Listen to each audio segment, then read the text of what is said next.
এটা 30,000ই হোক আর 40,000, এর নিচে যে দিবে সেই পত্রিকা বন্ধ করে দাও। সত্যিকার অর্থে গুটি কয়েক লোক যারা মালিকের খুব আশেপাশে থাকে, মালিককে খুব ভালো চিনে বা এডিটরকে খুব ভালো চামচামি করতে পারে, তারা ভালো বেতন পায়। আর বেশিরভাগ জার্নালিস্টের বেতন কম, কারো কারো ক্ষেত্রে 5,000 টাকা দিচ্ছে, কারো কারো ক্ষেত্রে 10, আর গ্রাম দেশে হলে তো একটা টাকাও দিচ্ছে না। আপনার একটা ভালো ভিডিও আপনি ওইটা ফেসবুকে আর আপনি ইউটিউবে দিয়ে আপনি হাজার হাজার ডলার কামাচ্ছেন, অথচ যে লোকের থেকে আপনি ভিডিওটা নিচ্ছেন তাকে 500 টাকাও আপনি দিচ্ছেন না, ঠিক না? এবং এদের লোক কেউ কেউ আবার সুধী সমাজের, তারা ঢাকার তারা আবার সুধী সমাজের মেম্বার, তারা অনেক বড় বড় কথা বলেন। হ্যাঁ, কিন্তু বাংলাদেশে এটা একটা সত্যিকার অর্থে এই জার্নালিজমটা বাংলাদেশের ক্ষেত্রে একটা ব্লাড সাকিং ইন্ডাস্ট্রি হয়ে গেছে। আপনার রক্ত কেমনে চুষে খেয়ে খাওয়া যায়, মানে আপনি একটা মোহে পড়ে এখানে আসেন, আপনি আপনার চেহারা, আপনি একটা জার্নালিজমটা আপনি প্যাশন হিসেবে নেন, আপনি আসেন, কিন্তু ওই আপনার আশাটাকে এক্সপ্লয়েট করে হচ্ছে মালিকরা। এবং এটা বছরের পর বছর হচ্ছে, বছরের পর বছর। ভালো বেতন দেয় না, 5,000 টাকা।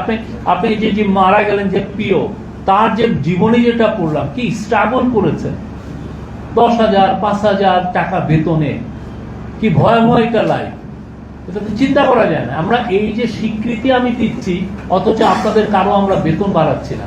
এটা নিয়ে সত্যিকার অর্থে আপনারা, আমি আবারও বলি, আপনারা নতুন করে একটা মুভমেন্ট করা উচিত।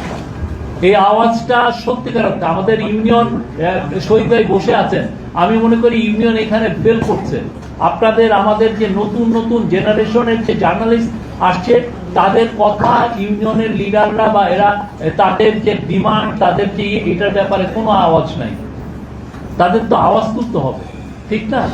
আমরা চাই বাংলাদেশের প্রত্যেকটা জার্নালিস্ট যিনি এই প্রফেশনে আসবেন, এটা খুব হ্যাজার্ডাস একটা জব। আপনি মারা যেতেন, 5 জন শহীদ হয়েছেন আমাদের, কয়েক ডজন ছেলে আহত হয়েছে। আমরা চাই আপনারা প্রত্যেকে ভালো বেতন পান, প্রত্যেকে ভালো বেতন পান। যিনি ভালো বেতন, যার মিনিমাম যাতে একটা ফ্লোর থাকে। আমি আবারও বলি, গার্মেন্টস শ্রমিকরা দেখেন, তারা কিন্তু যারা জার্নালিজমে আসে তাদের মতো অনেকে অত শিক্ষিত নেই, কিন্তু তারা ইউনিয়ন অ্যাক্টিভিজমে আপনার আমাদের থেকে তারা 100 গুণ এগিয়ে আছে। তারা তাদের মিনিমাম ওয়েজের জন্য লড়াই করে, এবং লড়াই করে এখন দেখেন তাহলে 12,500 টাকা, এবং কিছুদিন আগে তারা আরো 9% বেতন হাইক করিয়েছে আন্দোলন করে। এবং ওদের আন্দোলনগুলো মহৎ একটা আন্দোলন, যে না, আপনি আমার বেতন বাড়াতে হবে। ঠিক তেমনি আমার মনে হয় বাংলাদেশের সাংবাদিকরা, যারা মাল্টিমিডিয়া বলেন, যারা ফটোগ্রাফার বলেন, যারা রাস্তায় সারাদিন খেটে রিপোর্ট করেন, সবার জন্য বেতন, একটা ফ্লোর, একটা বেতন থাকতে হবে, একটা বেসিক মিনিমাম ওয়েজ থাকতে হবে। এটা 30,000ই হোক আর 40,000, এর নিচে যে দিবে সেই পত্রিকা বন্ধ করে দাও। যে সেই ওয়েবসাইট বন্ধ, তোমার দরকার নাই। তুমি এই যে ঢাকাছুটি.com আপনি চালাবেন, দরকার নাই। এইটা একদম, এইটা কিন্তু ভয়াবহ আকার ধারণ করছে। 2-3 জন আসছেন, ভাই আমি এইটার এডিটর, হ্যাঁ, আমি চুরি চামারি করে উনি এডিটর হয়ে গেছেন। ওনার 1-2টা ছেলে রেখে দিয়েছেন, 1-2টা রিপোর্ট হয়তো ভালো করছে, 60টা রিপোর্ট সে চুরি করে, 200টা ছবি সে চুরি করে, 20টা ভিডিও সে চুরি করে। কাজটাই হচ্ছে চোর।